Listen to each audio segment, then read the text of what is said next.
It was a warm summer night in Nassau Bay, Texas. The Hilton Hotel was calm, with guests moving quietly through the softly lit lobby. Outside, the parking lot was still and quiet.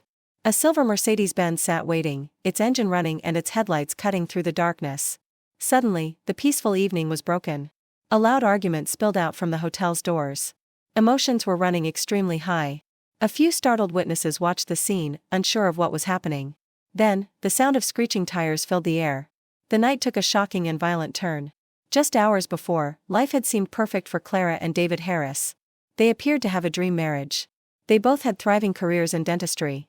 They were raising a beautiful family together. But everything changed that night. The events in that parking lot would soon become one of Texas's most infamous crimes.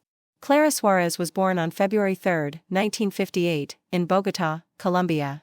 Her early childhood was marked by both love and tragedy. When Clara was only 6 years old, her father passed away.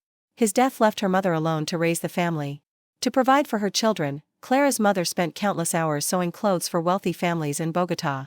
She worked tirelessly to put food on the table. She made sure her children never went without the essentials. Growing up in this environment, Clara learned two important lessons very quickly. She understood the immense value of hard work. She developed a powerful desire to build a better life for herself. Education became her clear path forward. From a very young age, she dedicated herself completely to her studies. She was determined to rise above the limitations of her circumstances. Her ambitions were straightforward and strong. Clara wanted a professional career. More than anything else, she longed to move to the United States. Unlike many of her peers, Clara avoided parties and short-term romances. She chose a path focused solely on her goals. That path led her directly into the field of dentistry. This profession would become her true calling. She began her dental studies in Colombia. She later pursued greater opportunities abroad to further her education. In 1990, her dream took a major leap forward. She graduated from Washington University in St. Louis. It was one of the most prestigious dental schools in the United States. After graduation, she continued her advanced training. She attended the University of Texas School of Dentistry in Houston. There, she refined her skills as a dentist. She also specialized and became an orthodontist. By the early 1990s, Clara's life was aligning with her childhood vision. She was finally living in the United States. She was practicing the successful career she had always imagined. She was building the stable life she had always longed for. Romance was not a main priority for her at the time. She was intensely focused on her work. She was dedicated to her patients. She was constantly planning for her future. But fate had a different plan for her in 1991. While working at the Castle Dental Center, she met another dentist named David Harris. He was just 1 year older than her. David was born on November 4, 1957, in Newport, Arkansas. He had moved to Texas for his education. David, like Clara, was a high academic achiever. He graduated second in his dental school class. He quickly secured a promising and prosperous career. However, his personal life was marked by a recent loss. He was recently divorced from his first wife. He had a young daughter named Lindsay from that marriage. According to his ex-wife, their marriage ended because David focused more on his career than his home life. David worked long hours at his practice. When David asked Clara out on a date, she agreed to go. Both were in their 30s. Both were accomplished professionals in the same field. Both were ready to start a new chapter in their lives. Their connection grew very quickly. In less than a year, they decided to get married. On Valentine's Day, February 14, 1992, they exchanged wedding vows. Their ceremony was held at the Nassau Bay Hilton Hotel in Houston, Texas. David's daughter, Lindsay, liked Clara almost immediately. Clara embraced her new role as a stepmother with open arms. She treated Lindsay with the same love and care as she would her own child. Eventually, Lindsay moved to Ohio to live with her mother. David and Clara arranged for a joint custody agreement. This ensured Lindsay would remain a big part of their lives during summers and holidays. Together, Clara and David bought a beautiful home in Friendswood, Texas. For a long time, their lives together seemed perfect. Clara loved her role as a devoted wife. She enjoyed cooking meals for her husband. She took pleasure in shopping for David. She poured all her energy into building a warm home. David, in return, was very affectionate and generous. He showered Clara with gifts and constant attention. Their shared passion for dentistry also became a professional partnership. David realized his dream of opening his own orthodontic practice. He named it Space Center Orthodontics, located in Clear Lake City. The clinic was very successful and thrived. It brought in nearly $500,000 every year. Clara, equally ambitious, established her own separate dental practice. She operated under the name Clara L. Harris, DDS. She specialized in both general dentistry and orthodontics. She quickly built a loyal patient base. She earned an excellent reputation for her professionalism. From the outside, Clara Suarez Harris had achieved everything she wanted. She had a prosperous and successful career. She had a loving husband and a family. She had the bright future in America she had always dreamed of. Their joint success provided great financial stability and comfort. Friends and acquaintances who saw them together thought they had a deep relationship. They spoke of the couple's obvious affection and mutual respect. To outsiders, Clara and David were the perfect example of the American dream. They were hardworking immigrants and professionals. They had carved out a truly prosperous and happy life together. They seemed not only successful but also genuinely in love. However, beneath the surface, they faced private struggles. The Harrises wanted to expand their family and have children together. Starting that new chapter proved much harder than they hoped. They endured years of difficult medical treatments. The process placed a financial strain on them. It also tested their patience and emotional resilience. Finally, in 1998, their efforts were rewarded. After much hope, Clara gave birth to twin boys. They named their sons Brian and Bradley. For both Clara and David, this was a dream come true. It was the moment they had prayed for over many years. Clara devoted herself completely to motherhood. She reduced her working hours at the dental office. She wanted to stay home with the twins as much as possible. She managed the household with great care. She ensured her children grew up surrounded by love and security. David often praised her dedication to everyone. He told friends and colleagues how lucky he was to have such a devoted wife. He admired her commitment to both family and their shared career goals. Together, they loved to host large family gatherings.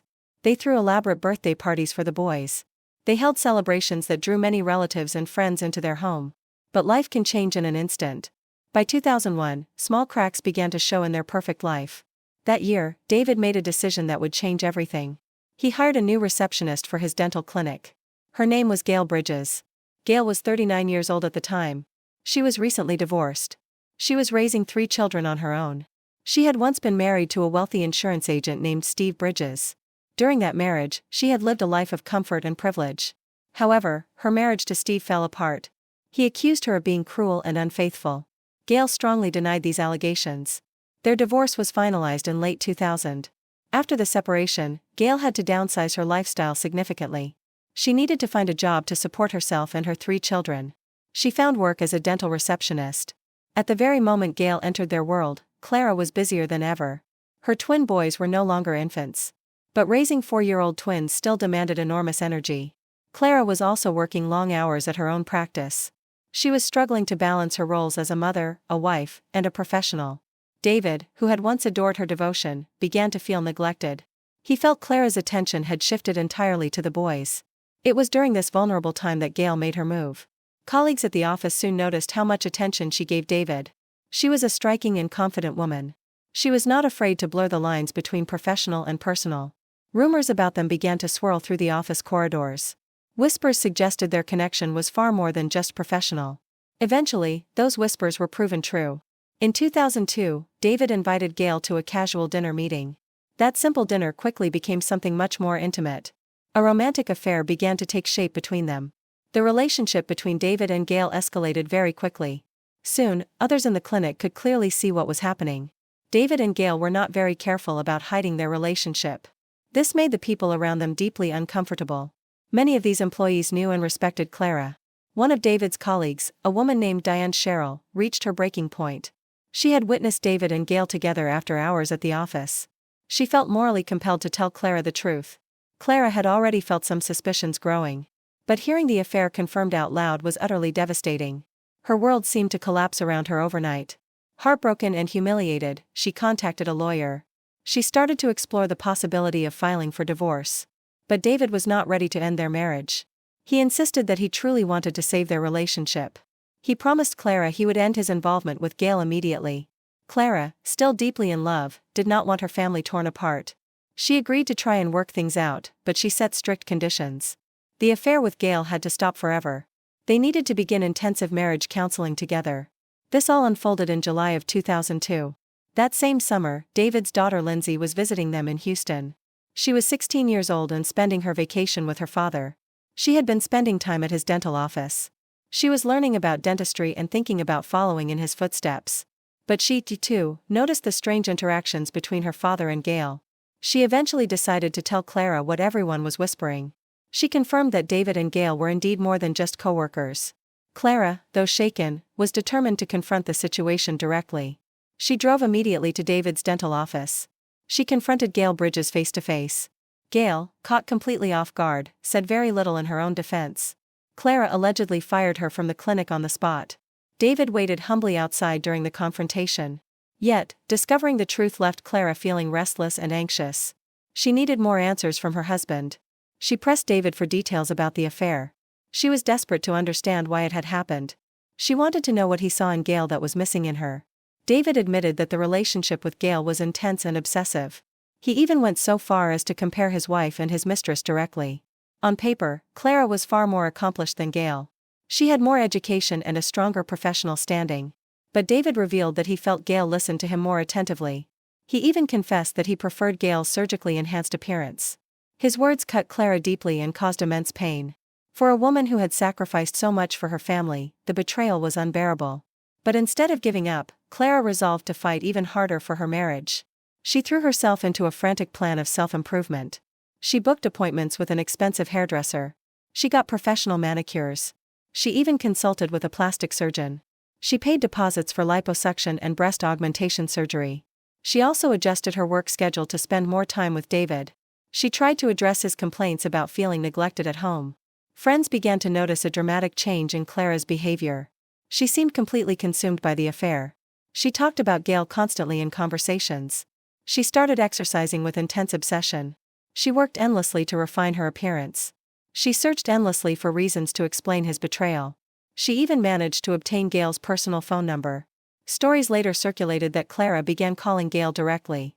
Some accounts claimed these calls contained threats and anger. Other accounts suggested she strangely thanked her rival for making her appreciate her marriage.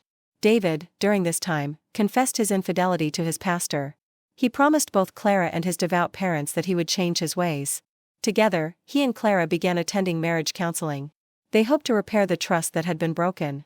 Despite this, David asked for one last meeting with Gail. He claimed it was necessary to end things with her for good. Clara, torn between suspicion and hope, reluctantly agreed to this. David said he would meet Gail at a public restaurant for a final talk. Clara's distrust, however, led her to hire a private investigator. She asked the investigator to follow David and report back. The detective's report revealed the devastating truth. David did not go to a restaurant for a casual farewell. He went to the Hilton Hotel, the very place he and Clara had married a decade earlier. There, in the hotel restaurant, he was seen with Gail. Their interaction was clearly intimate and not professional. It showed absolutely no signs of being a final goodbye. The two were later spotted together in the hotel parking lot. They spoke for several minutes, completely unaware of their surroundings. They believed they were hidden from view and alone. They did not know a private investigator was watching their every move. Meanwhile, Clara was emotionally unraveling. She drove to the restaurant with Lindsay in the car. She was desperate to find answers and confront them. But when they arrived, David and Gail were nowhere to be found. Her frustration and anger mounted quickly. She then drove to Gail's home, looking for them. Again, she found no trace of her husband or the other woman. It was then that she called the private investigator for an update. He revealed the shocking and cruel truth to her. David had not gone to a restaurant, he had rented a room at the Hilton. It was the same hotel where he and Clara had celebrated their wedding. This public and profound betrayal ignited a deep rage inside Clara. Fueled by absolute rage, humiliation, and heartbreak, she sped toward the hotel. She searched the hotel lobby frantically for her husband. But she could not find him anywhere. Clinging to a last shred of hope, she urged Lindsay to call her father. Lindsay was told to say that one of the twins was very sick. She was to tell David that he needed to come home immediately. David agreed to leave and come home. Clara waited for him in the hotel lobby. Then, the elevator doors slid open. David stepped out. He was holding Gail's hand. In that single instant, Clara's image of a perfect marriage shattered completely. Overcome by fury and heartbreak, she lunged at Gail. She pulled Gail's hair violently. She struck her repeatedly as horrified witnesses looked on. Hotel security staff quickly rushed in to intervene. They separated the two struggling women. They escorted them both outside the building. As they were let out, another painful scene erupted. Lindsay, distraught by her father's betrayal, lashed out at him in anger. Witnesses recalled her striking her own father in frustration. She was completely unable to contain her overwhelming emotions. David, however, did not go to comfort his wife or daughter. Instead, he chose to stay there with Gail. He left Clara and Lindsay to walk out into the night alone. But for Clara, the painful confrontation was not yet over. She believed that David and Gail would leave the hotel together soon. She and Lindsay waited in her silver Mercedes-Benz. They parked near Gail's car in the hotel lot. Before long, their suspicions were confirmed. David and Gail appeared from the hotel. They were walking hand in hand toward Gail's vehicle. What happened next would become one of Texas's most shocking crimes. Witnesses testified that Clara started her car's engine. She pressed her foot down hard on the accelerator. She drove the car directly toward the couple. The vehicle struck David with great force. The impact threw his body onto the hard pavement. But Clara did not stop the car after the first impact. Instead, she circled the parking lot at high speed. She accelerated toward him again and again. She ran over his body multiple times. Lindsay sat frozen in the passenger seat, screaming for her to stop. David Harris died instantly from multiple blunt force injuries. The entire tragic incident was captured on videotape. The private investigator was still documenting everything for Clara. That horrifying footage became a central piece of evidence. The sordid details of the affair were also presented. The violent confrontation was analyzed in court. In 2003, Clara Harris's murder trial began. Her defense team centered their case on a claim of sudden passion. They argued that her actions were not premeditated or planned. They were the result of overwhelming emotional pain upon witnessing her husband's betrayal. The prosecution, however, painted a very different picture for the jury. They pointed to the fact that Clara had deliberately driven her car to the hotel. They noted that she had followed David and Gail with purpose. They emphasized that she had struck him not once, but multiple times. This, they argued, showed deliberate intent, not a momentary loss of control. After weeks of emotional testimony, the jury delivered its verdict. They found Clara Harris guilty of murder. In 2004, the judge sentenced her to 20 years in prison. The verdict devastated everyone connected to the family. David's parents, Gerald and Mildred Harris, had initially expressed sympathy for Clara. They had even stood by their daughter-in-law during the early parts of the trial. But their relationship with Clara deteriorated badly after the verdict. She made the decision to leave her twin boys in the care of family friends. She did not allow David's parents to raise their own grandchildren. This decision left the Harrises truly heartbroken. They felt they had lost not only their son, but also their beloved grandsons. At the time of David's death, Brian and Bradley were just 4 years old. They were shielded from the public eye as much as possible. They grew up in the long shadow of this tragedy. Their lives were forever altered by that night's events. As for Lindsay, the scars from what she witnessed ran very deep. She struggled for years with feelings of anger and abandonment. This was especially true after her grandparents continued to support Clara. In later years, she expressed her pain openly to others. She questioned why her grandparents seemed to side with her father's killer. After serving 15 years of her 20-year sentence, Clara was released from prison. She was set free on May 11, 2018. She lived under strict parole restrictions for 5 years. Her supervision officially ended on February 10, 2023. David Harris was once known as a dedicated dentist and a loving father. He lost his life in a manner that was as brutal as it was shocking. His affair with Gail Bridges shattered the foundation of his marriage. But no one could have ever foreseen the extreme violence that would follow. The case of Clara and David Harris remains one of Texas's most infamous tragedies. It is a complex story about love and commitment. It is a painful story about betrayal and deceit. It is a frightening story about rage and revenge. It is a sobering story about irreversible choices. Those choices left an entire family fractured forever.